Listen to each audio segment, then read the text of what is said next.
Good evening. Welcome to Inside City Hall for Wednesday, September 3rd, 2025. I'm Errol Lewis.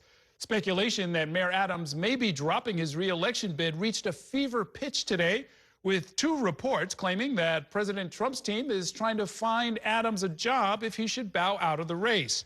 The mayor is denying those stories, while Democratic nominee Zohran Mamdani quickly held a press conference saying that the reports prove that the president is trying to clear the field for former Governor Andrew Cuomo, who is running as an independent candidate.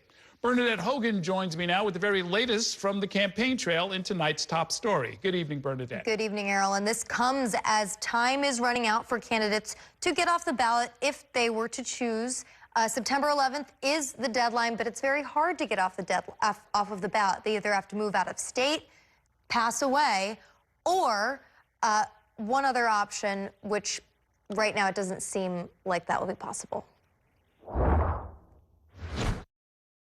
If there's any changes in this race, I will announce that. Bombshell reporting in the New York Times on Wednesday revealed President Donald Trump's White House is accelerating its offensive against mayoral frontrunner Zohran Mamdani, with aides considering offering both Mayor Eric Adams and Republican Curtis Sliwa jobs in his administration in exchange for them to drop out in hopes that their supporters will vote for Andrew Cuomo instead of Mamdani. We have learned what New Yorkers have long suspected, that Andrew Cuomo is Donald Trump's choice to be the next mayor of this city. The news comes after Adams returned from Florida. The Times reports that there he met with Trump administration officials and discussed job offers. Separately, Politico revealed Adams was offered a job in the U.S. Department of Housing and Urban Development, but his campaign spokesman denied the reporting, telling New York One, although Mayor Adams has been the most pro-housing mayor in New York City's history, at no time did he ask for, nor was he offered, a job at HUD.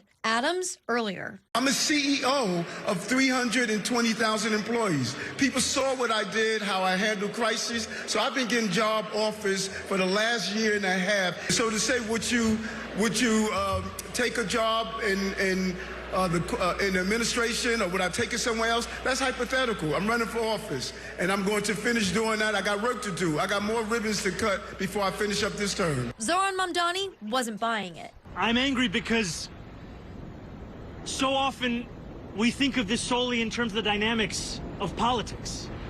But the reason that so many New Yorkers are fed up with politics as they know it is because of news like this.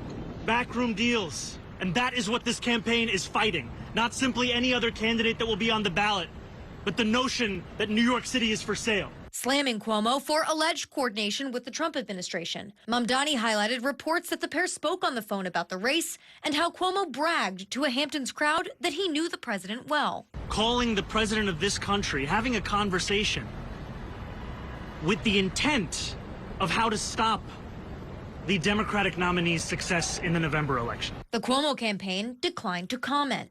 Meanwhile, Sliwa also denied that he was offered a job, saying, "The White House has not contacted me, and I'm not interested in a job with the White House. My focus is right here in New York. I'm the only candidate on a major party line who can defeat Mamdani, and I'm committed to carrying this fight through to Election Day. The people of New York City deserve a mayor who truly cares." In some ways, it's the devil you know versus the devil you don't know. The five boroughs' sole GOP Congresswoman, Nicole Maliotakis, told New York One she spoke with Trump one-on-one just last week about the mayor's race, urging him to back one candidate to face Mamdani. There is an opportunity here if you were to consolidate the anti-Mamdani vote to elect somebody like Curtis Sliwa, or it could be one of the other candidates. But the bottom line is, as long as you have so many candidates in this race, it does make it an uphill battle. Right, so the deadline is September 11th. They have to move out of state, pass away, or angle for a judgeship, which right now all those options seem hard to do, Errol. Yeah, no, that's right. In fact, to be a judge, you have to have been a lawyer for 10 years. It's Exactly. not really an option. Stay right there. I want to bring in our Kelly Mena. She was with the mayor today and joins us now with some analysis. Good evening, Kelly. Good evening, Errol. Yeah, I mean, this new reporting from the New York Times and Politico, really setting off alarm bells amid this competitive mayoral race. The mayor asked about this earlier today, would not give a definitive no to that reporting about whether he would take any type of position at the Trump administration or related to the federal government. This could, though, potentially set up an interesting scenario for the mayor, Errol, in particular when it comes to how or when he would take this. He's on the ballot for now, as we have mentioned, but if he were to get offered a position, would it be something that he takes right now, but he still finishes out his first term? He has been very insistent that he's not planning to step down anytime soon, and even if he is offered a job position, it would be difficult to see Mayor Adams wanting to give up this position that he's held for so many years, but really been so stubborn about staying in power, Errol. Yeah, it's hard to imagine him leaving. How would a scenario like that work, though, actually? If let's say, hypothetically, as he put it, he did decide to maybe cooperate with the White House and do something different. Right. So let's say tomorrow he gets offered, whether it's an ambassadorship that we're seeing or something at HUD, he could say, you know, I'll take it, but I'm going to finish out my term. His term ends December 31st. He could say that. Then he has still many months to go to finish out whatever he feels he can get done in this first term, whether that's business deals, that's housing deals, that's whatever else he has within his sights. You know, there really is no such thing as a lame duck New York City mayor. This is where Wall Street is located, lots of business leaders, lots of political influences here. So he has an opportunity to still get some stuff done for himself before he leaves office. And this also plays to his strengths, right? He doesn't have to leave on somebody else's term, which is losing in a competitive general election. He can leave on his own terms, picking where he wants to go and having a future after being the mayor. Right. And I can see professionally he might want to retire undefeated, so to speak. But are there political benefits as well to maybe taking a job with the federal government? Well, he definitely would probably have more friends than enemies than he has here right now in New York City. It might be easier for him politically. But right now, I don't, you know, for many people, the calculus is the mayor electable at any level? So taking something where he doesn't have to be elected by the people is a benefit to him right now, where he's being seen. Has single-digit poll numbers. The New York City voters aren't necessarily receptive to him right now, so he needs some time away from that. An appointment where he's not at the mercy of New Yorkers' whims might be a better position for him. Okay, one more person to add to the conversation. Kevin Fry in our Washington, D.C. bureau caught up with some New York members of Congress, and members of our delegation have something to say about all of this as well. He joins us with that part of the story. Good evening, Kevin. Yeah, good evening. We spoke with Congresswoman Alexandria Ocasio-Cortez. I had a chance to ask her about this latest report, and she very quickly invoked, of course, the alleged quid pro quo between Eric Adams and the White House over those charges that were ultimately dropped in the corruption case, and, of course, basically said, well, now the bill is due. Here's some of what she told us. We always thought, you know, nothing's for free, and when Trump comes to collect the check, what is that going to be for? And it looks like right now, Trump wants to collect, you know, what he's got on Eric Adams in order to defeat the Democratic nominee for New York City. But New Yorkers, I think, are smarter than that. We're going to support Zohran Mamdani for mayor. We're going to elect him, and we're going to make sure that we get a city that centers working people, and so that we can have a fair shot.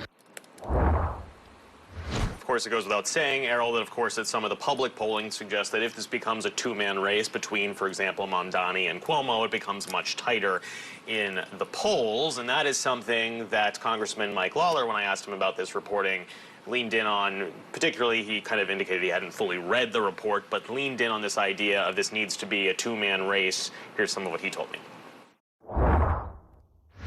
You cannot allow an avowed socialist to become the mayor of New York City. So everybody's going to have to put their egos aside and their party politics aside and do what's right by New Yorkers.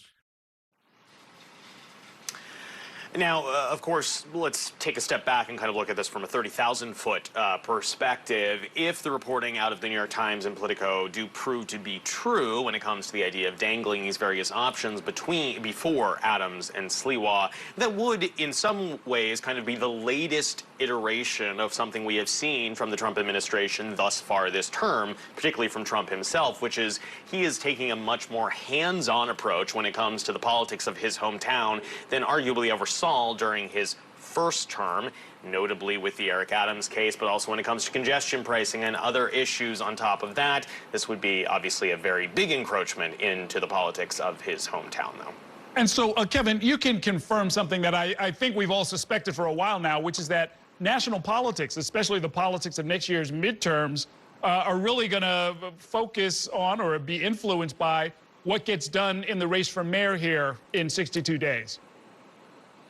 Yeah, and certainly, I mean, it comes back to the fact that we have not seen Congressman Hakeem Jeffries, who is poised to become Speaker of the House should Democrats win control of the House. He has so far not endorsed in this race, though he said, of course, just yesterday, stay tuned. So a bit of a tease there to see where exactly this is going to land.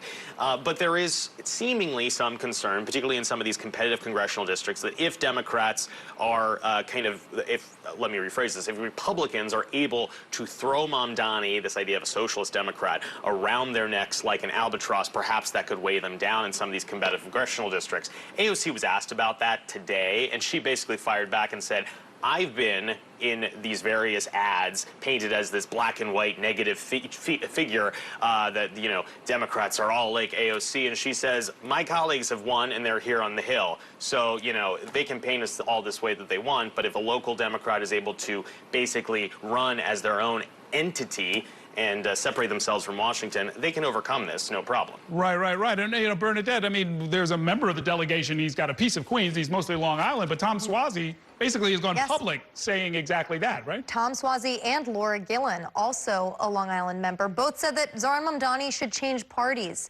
trying to separate themselves and the Democrats, the Democratic Party, from the Democratic Socialists of America, which Mamdani is a dues-paying member of, the local and the national chapter. And Tom Suozzi also, Errol, won in a competitive district, right? He ended up blowing the Republican out of the water, but he won on this idea that moderate Democrats needed to come back into the fold. Suozzi says that Zohran Mamdani would really corrupt that attempt, which national Democrats are trying to get back control of Congress. Yeah, and, you know, I mean, we end up doing all of this sort of gamesmanship and strategy and so forth, but a lot of people are sort of political entities are voting with their feet. A lot of unions are signing up with Zohran Mamdani, big unions that represent thousands and tens of thousands of members. And in the end, it's going to be up to the people and the institutions that make their own choices, right? Yeah, I mean, and that's what we really saw in the primary, right? We saw these polls saying that Cuomo had this definitive lead. And in the end, it was really Mamdani being able to be relatable to voters, speaking directly to them, that really won them over. And that's been one of the strong parts of Mamdani's campaign since the primary and now going into the general election. And I think that's really what the challenge is here for all of the other candidates in the race here. Okay, thank you all for that analysis. Before we head to break, I want to bring you a preview of my exclusive interview with Jim Walden, who weighed in on all of this shortly after dropping out of the race for mayor. The episode of You Decide with my conversation is going to be released tomorrow morning. You can catch that wherever you listen to podcasts, as well as our YouTube channel. Here's an early preview of that conversation. So the math is the math is the math. And for anyone, I said at the beginning of October, anyone who's still polling so low in the beginning of October really has to have a tough conversation with themselves about what matters more, their ambitions or protecting New York from extremism. So I made my decision early because I wanted to show some leadership, and I didn't want to spend more public money on something that I thought at this point in time was futile. We're going to take a short break now. When we come back, this summer saw the largest number of major subway disruptions since 2018. We're going to bring you a closer look in 2 minutes. Later on tonight, I'll be joined by two leading members of the Democratic Socialists of America, the New York City chapter. We're going to talk about the race for mayor and much more. Stay with us.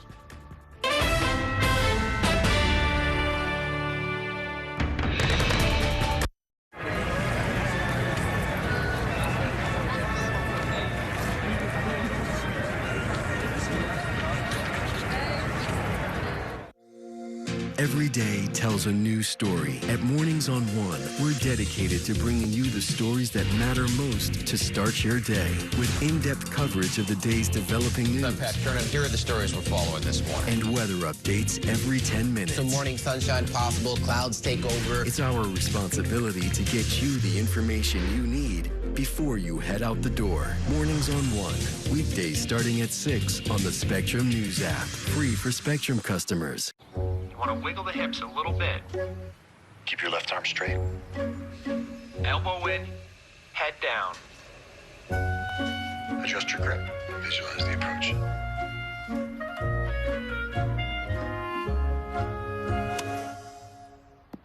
That was good. Next time we'll go out on a real course. Next time? It's all about connecting with the fastest wireless speeds from Spectrum. And internet customers get one mobile line included for 1 year. I'm Sandra, this is Jorge, and we were adopted in 2019. I remember when they first came to us, Michael was already a teenager. The whole cliche of they're so lucky to have you guys, and it's the other way around. They have changed our family for the better. They chose to love us. They didn't have to. They chose us. Family. Learn about adopting a teen from foster care. You can't imagine the reward. Visit adoptuskids.org. And that's a look at some of what's in the papers this morning. You've done at the sports section. Today's story is about the latest chapter for a beloved local business. It's a beautiful day with temperatures in the 60s, but showers are expected in the next hour. In a city that's always on the go, it's important to stop to hear the stories that connect us. The news that matters to New Yorkers. That's what brings us together. That's Mornings on One. Weekdays starting at 6. Exclusively on Spectrum.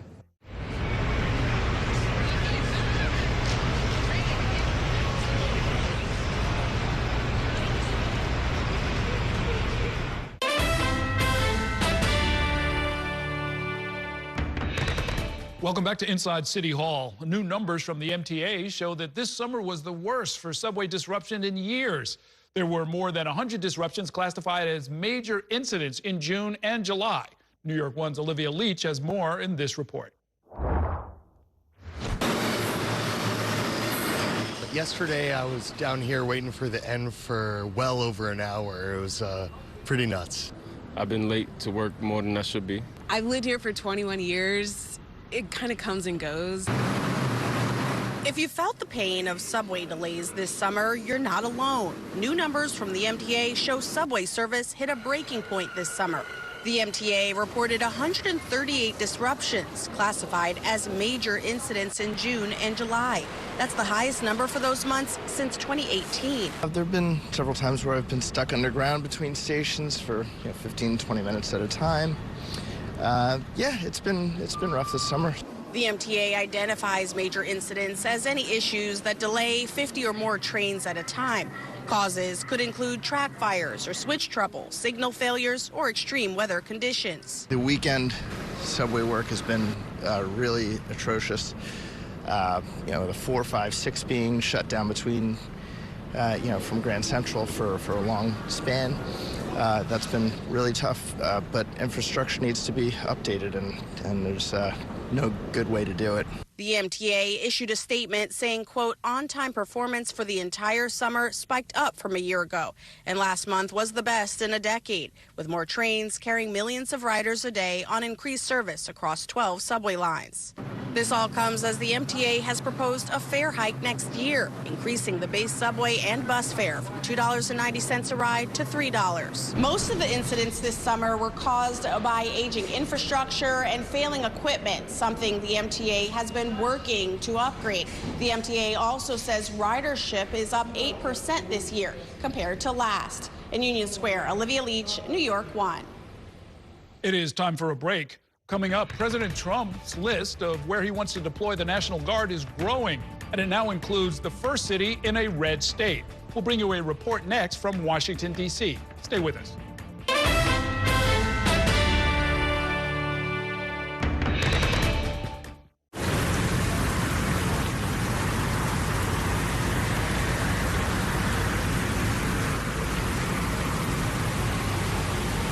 This election year is all about New York City. There are 51 council seats up for grabs, races for our next city comptroller and the next public advocate. Plus, an unprecedented race for mayor. That puts the power in your hands to decide who will run our city. Our team of political experts will be covering every angle of this election to keep you informed on how it could affect you, so you can feel confident with your decision at the polls. Stay with Spectrum News New York 1 for Decision 2025, exclusively on Spectrum. Okay, why Lucas should have a phone. 1, you can always get in touch with me. 2, think of all the new photos I can send you. Get to the money. Plus, with Spectrum Internet, we get 1 unlimited mobile line included for a year. I even used the Spectrum Savings Calculator. And you know what it said? Savings. That was actually pretty good. He's impressive. Internet customers get 1 mobile line included for 1 year. From Spectrum. Mom was always organized, but she started forgetting to pay her bills on time. And she'd buy the same gifts over and over. Telling the girls about my Alzheimer's diagnosis was really hard. At first, we had our cries, but then we were like, okay, let's make a plan. Early detection gave us time to adapt together. It's so important for you to think about what you can do and making the most of what you have. If you or your family are noticing changes, it could be Alzheimer's. Talk about seeing a doctor together. From my time growing up in Queens watching New York 1 to my time reporting here, I've seen how quickly a story can change. At News All Day, we bring you the news as it's happening, from around the boroughs to local government to your neighborhood. Because our city never stops moving. 3, 2, 1. Hi, I'm Shannon Ferry with the day's developing stories. But first, stay up to date and informed with News All Day, weekdays from noon to 4.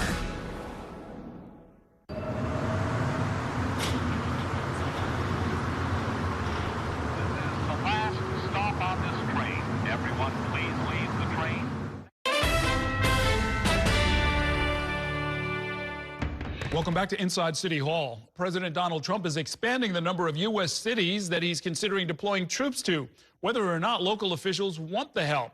And for the first time, the president is including a city in a Republican-led state. National political reporter Taylor Popolars is at the White House with the latest. President Donald Trump says he wants to keep using the military to fight crime in U.S. cities. While hosting the president of Poland at the White House Wednesday, Trump celebrated his recent takeover of Washington, D.C.'s police department. The president falsely claimed crime is down 100% in the nation's capital. We have a great thing going. I could do that with Chicago. We could do that with New York. We could do it with Los Angeles. For the first time, the president floated the idea of deploying troops to a Republican-leaning state, too. He claimed Louisiana Governor Jeff Landry has asked for help, even though Landry was one of the Republican governors who sent state National Guard troops to D.C. just last month. We're going to be going to maybe Louisiana, and you have New Orleans, which has a crime problem. We'll straighten that out in about 2 weeks. It'll take us 2 weeks. The president has recently been focused on Chicago, where local and state leaders are bracing for ramped-up immigration enforcement operations and a National Guard presence they say is unwanted and won't help the root causes of violence in America's third-largest city. This president doesn't care about gun violence. He just wants his own secret police force that will do publicity stunts whenever his poll numbers are sinking. The president repeated Wednesday that he wished Illinois Governor J.B. Pritzker, a Democrat, would give in and ask for federal support, something Pritzker is very against. Democrats on Capitol Hill say the president is wrong to militarize policing. If you want a police state with military folks running around all over the place, well, sure, that's going to reduce crime, but that's not the free and open society we in America want to live in. An Associated Press poll conducted last month found that 55% of U.S. adults felt it was completely or somewhat unacceptable for the federal government to take control of local police departments. President Trump insisted Wednesday that what he's doing is popular. Reporting at the White House, Taylor Popolars, Spectrum News. We're going to take a short break now. When we come back, I'll be joined by 2 leaders of the Democratic Socialists of America's New York City chapter to talk about that organization's support for the Democratic nominee for mayor, Zohran Mamdani. Stay with us.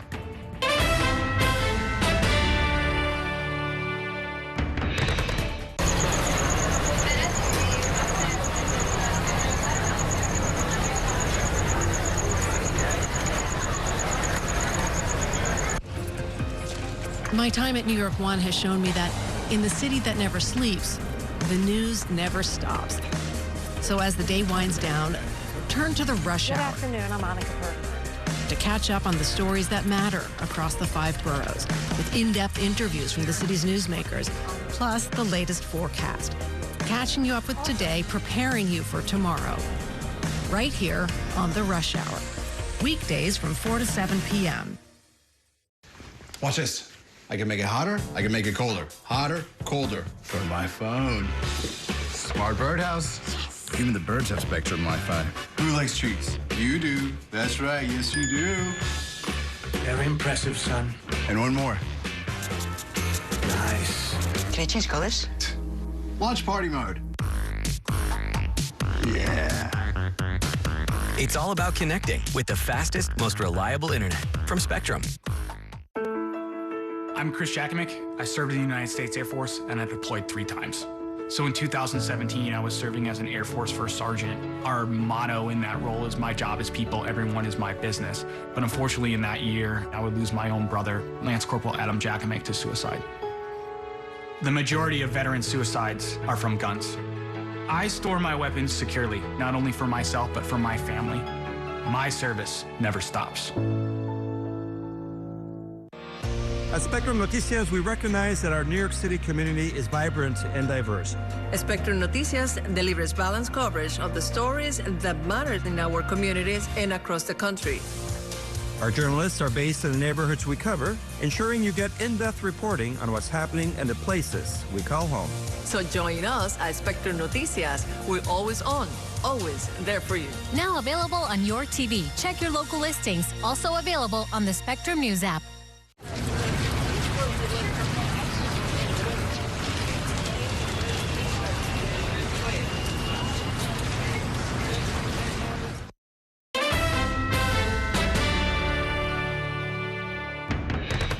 This is a city not of socialism. No. I've been to socialist countries. This is a city where you could come as a dishwasher and you can own a chain of restaurants. These are directly from their charter. Defund the police, cut budgets annually towards zero. Obviously, these are dramatic proposals that are reckless and they are dangerous. Welcome back to Inside City Hall. As you just heard, candidates in the race for mayor have been targeting Zohran Mamdani's ties to the New York City Democratic Socialists of America. Mamdani's rivals have drawn attention to his support for decriminalizing sex work or creating government-run grocery stores and, of course, freezing the rent. But just how much of Mamdani's platform is based on the DSA's charter or goals? Here to talk more about this is a special panel. Gustavo Gordillo is the co-chair of the New York City DSA. Batul Hassan is a steering committee member at the DSA and serves as the labor director at the Climate and Community Institute. Welcome to the program. Good to see you. You don't look very dangerous to me, but let's get into it. The National DSA's website describes democratic socialism as, quote, a system where ordinary people have a real voice in our workplaces, neighborhoods, and society. What would that look like in New York City? I think in New York City, it would start with something like the agenda that Zohran ran for mayor on. We're seeing that in New York City, working class people are increasingly struggling to make a living. It doesn't feel like a city where working class people are free to pursue their dreams, to pursue even making a decent livelihood. And democratic socialism is about empowering ordinary working class people. That's been at the root of Zohran's agenda. It's why we chose to run on a platform of affordability, because this is the central crisis facing normal people in the city, which has become a playground for the rich. So now, to the extent that there are institutions that are out there, as imperfect as they may be, there are political clubs, there's labor unions, there's community organizations of many kinds that are out there. What's been missing? What is the DSA adding that you think is missing from the scene here in New York? Yeah, well, if you come to a DSA meeting, which everyone is welcome to do, you'll see that it's composed of New Yorkers from all kinds of backgrounds, all walks of life, all neighborhoods in the city, who who share a goal of building a better world, and that happens in many different ways. I first joined DSA 8 years ago because I was trying to figure out how to organize a workplace in my union, and I went to DSA to learn the skills and gain the tools and build the relationships to make that happen. So I think that DSA gives people a place to take their hopes and their dreams and to start thinking strategically and building strategically, including through campaigns, some of which are electoral, as we saw with the mayor's race, some of which are legislative or labor campaigns or otherwise. But it gives working class people a place to actually enact the world that they want to see. Okay, and I saw and noticed that you recently passed 10,000 in membership for the New York City chapter. Is that about right? Is that? We're nearing 11,000 at this point, and we think we'll probably double our membership from what it was when we first launched the mayoral campaign. So now, what would you say to a dyed-in-the-wool working-class Democrat who says, why don't you create your own party line? Why do it this way? Why go into somebody else's organization, meaning the Democratic Party, and try and assert your values instead of building out your own party? I think what we're seeing currently is a third of the people in this country do not support the direction that it's going in. And it's not just the Republicans who are to blame for that. Of course, Trump is leading an assault on the working class, but the Democrats as well, through their failure of leadership, are the ones who allowed Trump to rise in the first place. Our commitments are to the working class, and working class priorities, they're about wages, they're about how can I stay living in my apartment, how can I get to work, how can I pay for childcare so that my kids can grow up in the city and I don't have to move into the suburbs. The party line question, that's not really something that ordinary working class people are debating day to day. We go to where mass interest is, and we fight for campaigns that we think are going to appeal to a broad swath of New Yorkers.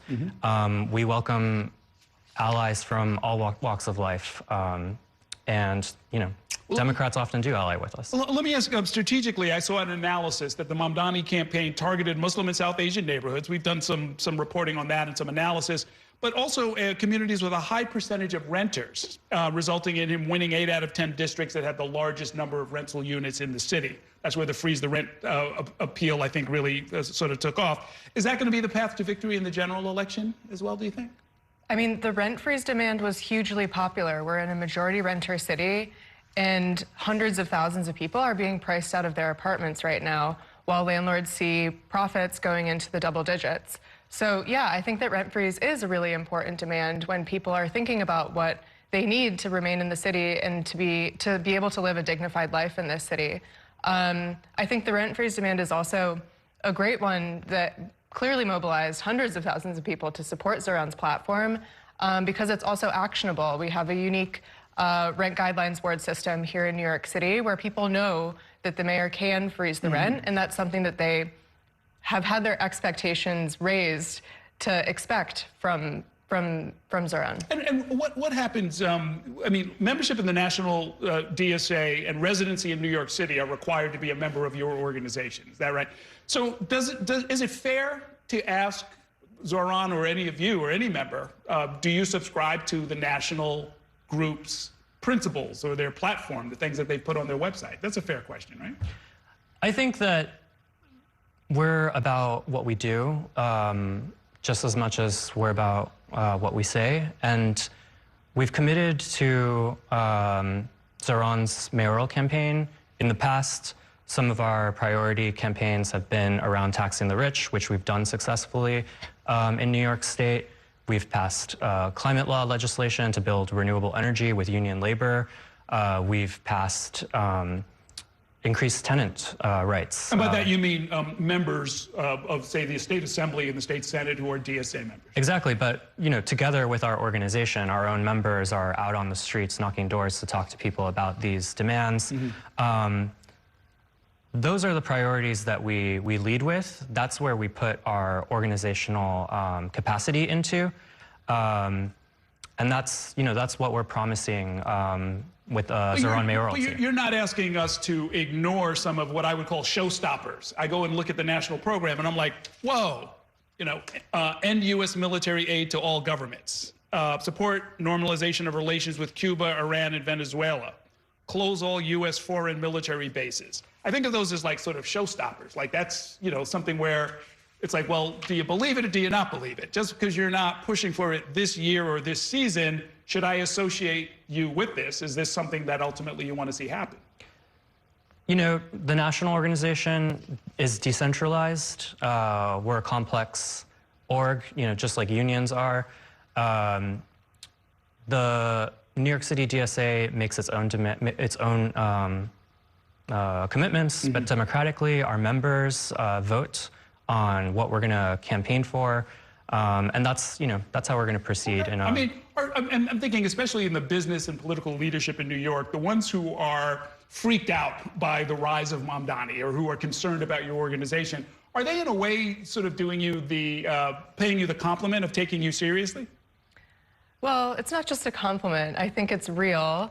I also think that we're proud of a lot of our endorsed electeds, for example, who have been a presence in New York State politics since 2018. And I think that a lot of New Yorkers know what we're about because they see us. They see our electeds, like my state senator is a DSA endorsed member of the organization, Jabari Brisport, our city council people. They see what it means to be a socialist elected. And fundamentally what that means is standing on the sides of the workers against the billionaire class and against this version of a city that's turning into a playground for the rich, while so many people can't afford to pay their rent, can't afford to buy their groceries, can't afford to raise their kids in this city. So that's fundamentally our position that we take. Okay, we're going to wish you the best of luck. We'll see you out on the campaign trail. They'll continue to kick your name around. If you think it's being used wrongly, please contact us. We'll, sort of try and keep this conversation going. Thanks so much for coming by. Thank you. Okay, let's take a short break. When we come back, we'll continue to talk about the race for mayor with my politics panel. Stay with us.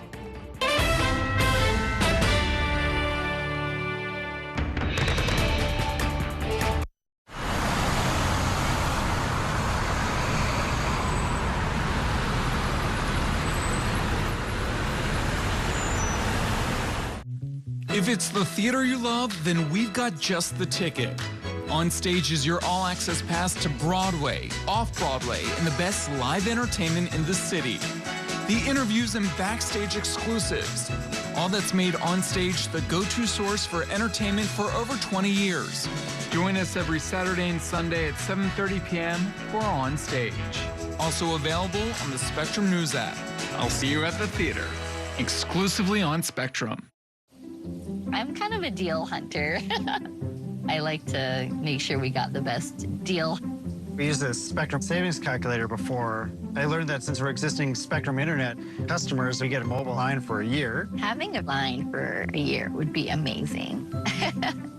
I looked at you and I said, how is the savings so substantial? Switch and save with one mobile line included with your internet service. Backed by the Spectrum commitment to keep you connected. I'm an ex-drug dealer, and I'll be your sub today.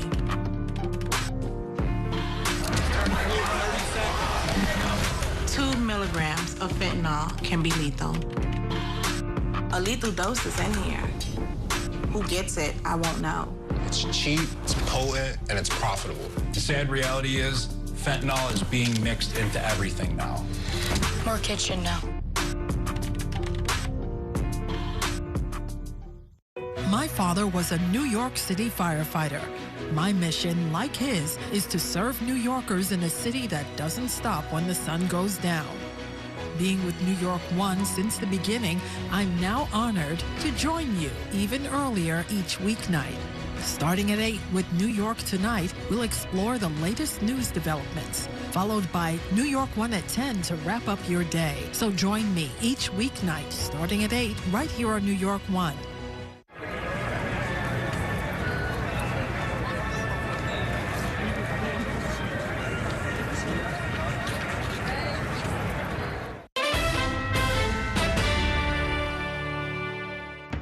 We are back inside City Hall, turning our attention back to the latest in the race for mayor. Joining me now to talk about that is my weekly politics panel. Laura Tamman is a political science professor at Pace University, and joining us, as he does every Wednesday, is New York One political commentator Gerson Barrero. Thank you both for being here. Let's talk about the Walden withdrawal. Jim Walden, the independent attorney who got more than $1 million in matching funds, announced yesterday that he is dropping out of the race for mayor. Who does his withdrawal help the most? It definitely helped Cuomo because anybody who was going to vote for Jim Walden is likely going to now vote for someone like Andrew Cuomo. What about their positions do you think sort of makes them, I guess, appeal to a similar slice of the electorate? I think they're both trying to appeal to the centrist and the wealthier folks who are really worried about tax increases. I mean, I can tell you, Walden is definitely worried about Mamdani. That seems to be like a theme of the back half of his campaign as well. Mamdani is such a big threat to everybody. They don't worry about the guy, the political, this felon that we have in the White House. I cannot believe the New Yorkers who were used to being tough and facing bullies and all of that, they're more afraid of Mamdani with no experience at all in terms of that, or no threat. By the time he figures out where the bathrooms are in City Hall, never mind their money, what are you scared of? The guy's not going to work against the interests of the city that he wants to do well. He's a 33-year-old. We could see him running for president before we know. So, you know, this is stupid. And look, people right now are saying, Jim Walden, who? Because people he never caught fire. He never caught. So what are we talking about? He recognizes that. That's what his withdrawal really represents. So we are down to the final four. The White House has been in discussions, as was reported earlier, with Mayor Adams about his honor, and Republican candidate Curtis Sliwa maybe also possibly dropping out of the race. So are we getting closer to a realistic chance of a one-on-one between Mamdani and Cuomo? I do think that the race is going to winnow down a little and that voters are really going to focus on a choice between two candidates, and those will most likely be Cuomo and Mamdani. And between the two of them, who do you think has a better chance, putting aside the polls? I think Mamdani's ability to bring new voters into the process, if he's able to continue to do that in the general election, I don't see how he loses. I don't know what's going to happen in the next 62 days until November 4th, and the final decision will be made by New Yorkers in their infinite wisdom or stupidity. But I got to think that no matter what happens, by the way, the speculation and this narrative of, including the New York Times, with 4 reporters on a story allegedly that the White House is involved with no proof whatsoever, I'm surprised at it. I'm shocked. And it goes to show you the vacuum that we have in actual substance being discussed about the city. If it boils down to 2 in whichever way they do it. By the way, Curtis Lee was not going to... Whoever heard... Have you ever heard Curtis Lee were working with anyone other than the Guardian Angels and radio and making a lot of money?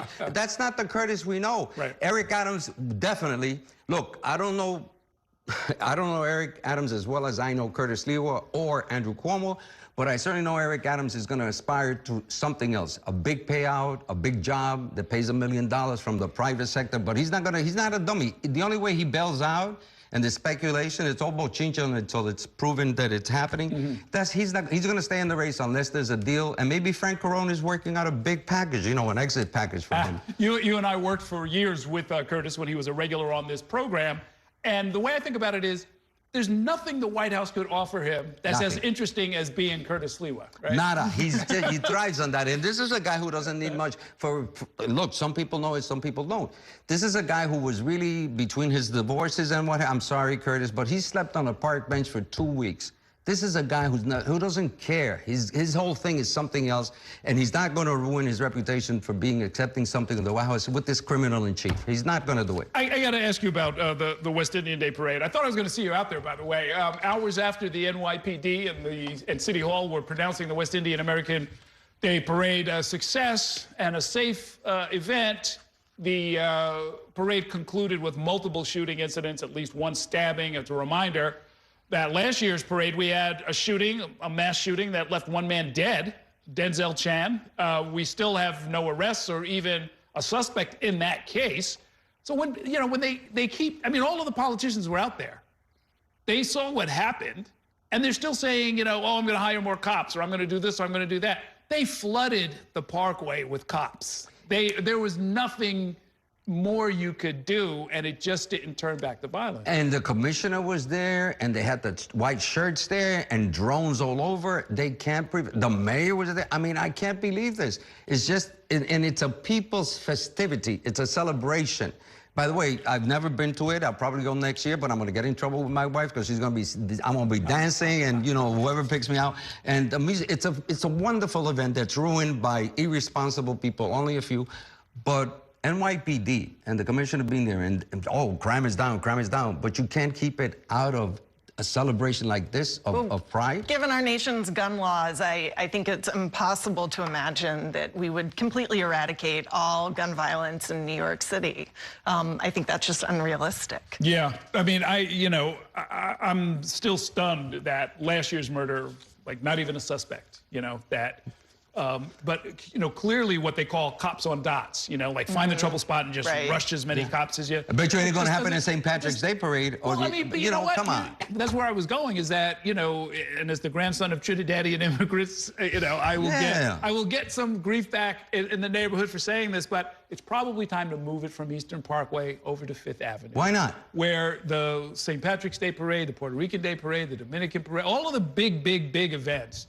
You can't bring 1 million people to my neighborhood and keep it safe. I mean, they've just proved that year after year after year. Something else has got to be done. That's a great idea. Something else has got to be done, you know? I mean, it started, frankly, you know, years ago, 58 years ago, it started up in Harlem, the West Indian Parade, and then they moved to Brooklyn. But, you know, what was moved to one place can be moved back. By the way, the Puerto Rican Day Parade had to be petitioned, and there were women who actually collected and forced the city to do that. I'm talking about, you know, way back in 68 years. Well, it's become such a marquee event in New York City. Fifth Avenue really makes sense. Yeah, I mean, and they know how to police that, you know, that's the thing. And, you know, also, it's not a residential neighborhood, you know.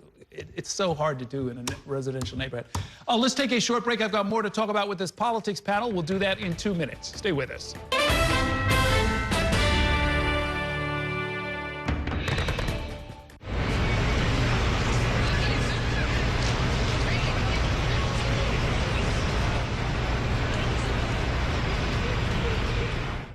Here's the deal. People need a place to explore national issues that have an impact on their community. To understand those issues better, we're bringing together our team of local political journalists from across the country to break down what's happening. So join us every week to catch up on the key stories making a big difference across the nation and in your local community. Watch The Big Deal with Errol Lewis Friday nights at 9 on Spectrum News New York 1. Available on all of your favorite devices exclusively on Spectrum. My name is Gail, and we are in my showroom for Floor's Fire Design House. Getting Spectrum set up for my business was extremely smooth. They had it set up within an hour, and I was online and ready to go and run my business.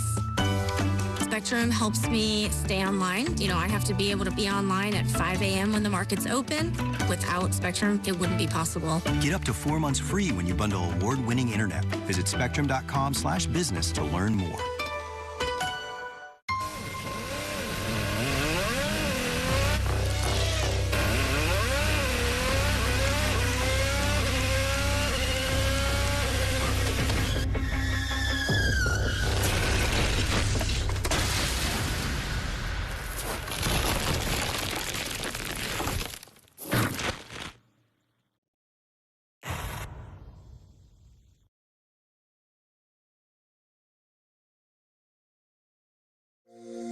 Every day tells a new story. At Mornings on One, we're dedicated to bringing you the stories that matter most to start your day. With in-depth coverage of the day's developing news. I'm Pat Kernan. Here are the stories we're following this morning. And weather updates every 10 minutes. Some morning sunshine possible, clouds take over. It's our responsibility to get you the information you need before you head out the door. Mornings on One, weekdays starting at 6 on the Spectrum News app. Free for Spectrum customers.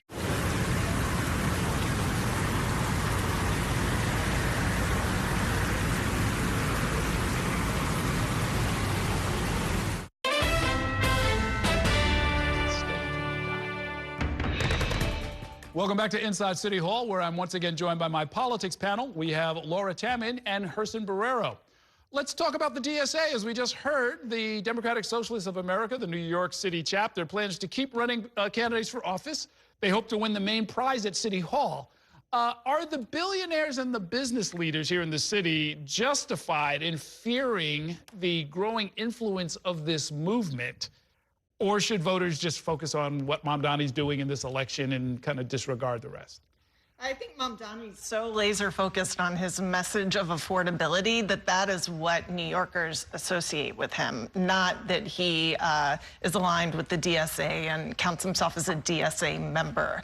I just don't think that branding is sticking to him as firmly as, say, Democratic Party branding is attached to other candidates in New York City. So that's where the voters are concerned. But what do you think about, like, the business class? Should they, I think in some ways they're doing the group or paying them the compliment or indirect compliment of actually taking them seriously. Because if you read the words on the page, it sounds like they actually want some serious changes in this city. For sure, and I think that, yes, business leaders are really frightened about the support that Mamdani has gotten and that the message of affordability has gotten, because they know that if it's going to become more affordable for people who are middle class or low income, who is that going to be less affordable for? Yeah. Well, if Mamdani winds up being the next mayor, the 111th mayor of New York City, under the conditions that he did, with the kind of resume lacking of accomplishments, it isn't going to be that the fact that they should be concerned about DSA. DSA will step up to what they're doing. They may not get a candidate again like Zohran. I think this is once in a lifetime that we will see a person like this really be able to take a message and hone and make it his own. And by the way, they're making a mistake. He's not doing debates, he's only doing 2. And they're sort of saying, we already won this. That's a mistake where DSA is being too cautious. I think they need to get out there, expose themselves, to be able to maybe gain something as a group or an organization so that we can get to know them better. I think they're making a mistake of being too protective and assuming that he's got it in the bag. Yeah, it's interesting. You raise a good point. There have been a number of DSA candidates for, like, city council and some of the other offices who have lost. I mean, Mamdani is an exception, right? Yes. I mean, he's finding great success, but they've run, in my neighborhood, they've run candidate after candidate, and they just go down in flames, because the average so-called centrist Democrat in New York is actually pretty progressive. That's true, but it also takes time for parties and groups to evolve, so I feel like we're just starting to see what they're going to do in New York City. We also have the unusual position of having the Working Families Party that plays a prominent role in our politics, so we're known for the fusion voting that voters participate in here, and it's a unique city. Yeah, no, that's right. You can sort of calibrate just where you want to be on the political spectrum. Like, well, I'm sort of left, but I'm not that far left, so let me go here. Or I'm conservative, but I'm not going to go with the conservative party. I'm going to hang out with the Republicans. I don't understand what DSA is hiding, because if you really had this success with this particular charming, eloquent, charismatic person, then this is DSA. It isn't what their billionaires are telling you. Don't be afraid. It's one of your sons. It's one of your neighbors. But they're not doing that. I think it's really foolish not to do that. I don't know. You're the professor. You're the expert on all of this. So I don't know. There are movements that are made different ways, but you need a person, a personality. They have it, and they're blowing it. Well, the way I look at it, if there was no DSA, would Mamdani still have won the Democratic primary? I think so. I disagree with you on that. Oh, that's interesting. I mean, from a raw talent perspective, would he have done this? And message. Yeah. Well, I mean, I think it's a good question, but like the door knocking, the strategy, the stuff on the ground, at least initially to prime the pump and get the thing moving. I don't know if he would have found that. He wouldn't have found that, and also the specific 3 most effective words that I have in my lifetime in politics: don't rank Cuomo.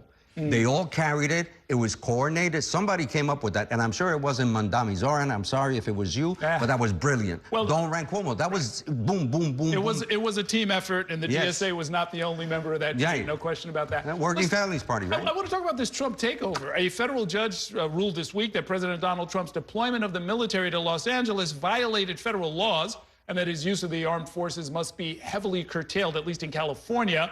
This comes as Trump is warning that he might send troops to Chicago, New Orleans, other cities, including New York. Is it too early for us to breathe a sigh of relief here, or should we expect to see troops on the sidewalks of New York? I think we need to keep our eyes peeled, but I do think that this is where having Jessica Tisch as our police commissioner could be really helpful, because I imagine that she has a relationship directly with the White House, and that they both may have an interest in not getting in each other's way. You think these billionaires all hang out together? Is that it? Yeah, I've heard they do. I don't think that if push comes to shove, I think that it's going to be New Yorkers reacting to it. But I think it's all a matter of time. He will send those federal troops in. He's going to try it. I don't care whether it's Jessica Tisch or some new commissioner that Mamdani or Andrew Cuomo appoints. They're going to try it. And then we have to be ready as a people, as what New Yorkers are usually. I said the other day that we needed to get our soul back. It's got to be the spirit of protest. And I don't see it there right now, but he may push the button that will push it over. Is it going to be harder for, say, Governor Hochul to push back against that? Because she really sort of participated in something similar by sending the National Guard into the subways at a time when, you know, it looked like there was a bump in crime, and the response was, you know, soldiers in fatigues. In some ways, that's what the White House is talking about, isn't it? Yeah, I feel like she's watching polling really carefully on this kind of thing and looking towards 2026, and it can be really hard to predict what she's going to do because she is so attuned to public opinion. I think it really depends on how people react in other places. Yeah, I mean, I could see, you know, I could see her giving a speech or making a statement and saying, you know, Mr. President, this is not needed. Don't do this. We've got crime under control. And then all the White House has to do is go back and look at the footage that we've shot of, at her direction, the National Guard showing up in my subway station and wasting time, and showing up at other people's subway stations. And as insane as Donald Trump is, that he changes like every hour from subway and he keeps us guessing and following us stuff, I think that he's got an agenda for New York. He's trying certain things. Chicago is the next city. He's trying certain cities with certain type of populations. This man is sick. He is really sick, and he's going to test New York because this is where he's got to prove that he can handle a city like New York, which is that really he doesn't have a chance of ever winning, and he's got to pay back to some people. I think he's sick enough. I think he's criminal enough in his mind and his actions to be able to try it, and he's going to try it. And when we least expect it, by the way. We will see. Thank you very much, Gerson Barrero. Good to see you, Professor Tamman. That is going to do it for tonight's show. Thanks so much for watching, and have a great evening. We'll see you next time inside City Hall.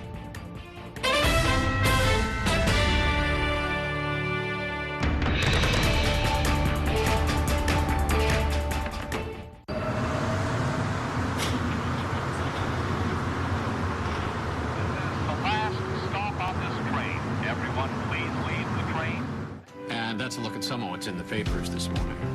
You're done with the sports section. Today's story is about the latest chapter for a beloved local business. It's a beautiful day with temperatures in the 60s, but showers are expected in the next hour. In a city that's always on the go, it's important to stop to hear the stories that connect us. The news that matters to New Yorkers. That's what brings us together. That's Mornings on One. Weekdays starting at 6. Exclusively on Spectrum.